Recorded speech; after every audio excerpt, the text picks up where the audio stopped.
Nous sommes avec Henri Vial ce matin, un habitué du concours du vin de Lyon. Alors, le vin, c'est toujours pour vous une passion? Oui, toujours une passion, effectivement, puisque je fais une quinzaine de concours chaque année. Donc, c'est une passion qui date depuis 30 ou 40 ans et qui ne me quittera certainement que lorsque je serai en bière. À ce moment-là, je ne boirai plus de vin. Mais pour le moment, oui, c'est une passion. J'aime beaucoup la plaisante sagesse lyonnaise de la bière, mais enfin pour le moment on est au vin, on est même, vous avez une table avec 10 vins et c'est pas mal non plus. Oui, il y en a même plus que 10 d'ailleurs.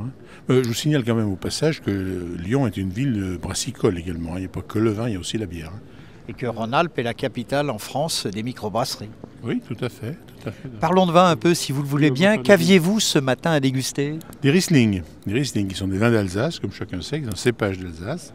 Alors on ne sait pas exactement de quelle région d'Alsace ces Riesling viennent.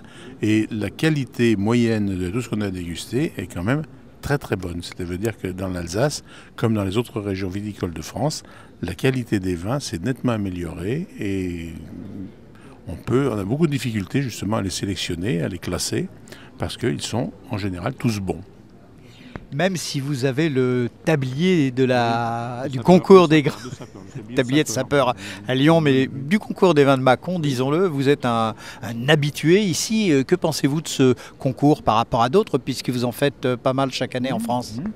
Ce concours est très bien, il est tout à fait dans la lignée de tous les autres concours qu'on peut trouver en France, parce que la qualité des présélections est parfaite.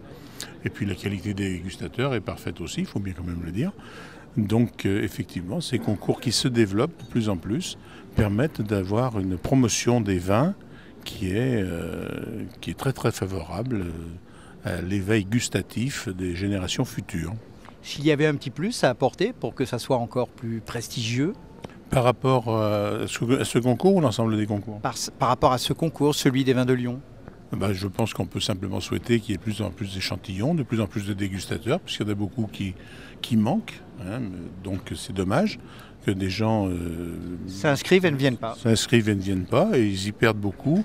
Et je pense qu'il faudrait qu'il y ait plus de dégustateurs, donc plus de connaisseurs, et plus de vins également qui puissent concourir, parce que c'est quand même un produit en particulier français, et il est nécessaire de le faire connaître et de le faire connaître au public, avec modération bien entendu, parce que vous pouvez constater que tous les gens qui dégustent ici, malgré la quantité qui va quand même être goûtée, il n'y en a pas un seul qui titube, il n'y en a pas un seul qui chante.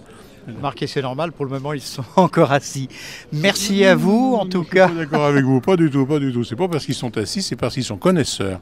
Et l'important, c'est qu'il faudrait que chaque Français, en particulier, dans le monde entier aussi, mais enfin chaque Français, soit connaisseur. Et on devrait apprendre dans les écoles à sentir et à permettre de développer les qualités sensorielles de chaque enfant, de façon à ce que justement il ne s'adonne pas à la boisson, mais qu'il puisse connaître la qualité des produits qui sont des produits agricoles et qui sont des produits de notre terroir.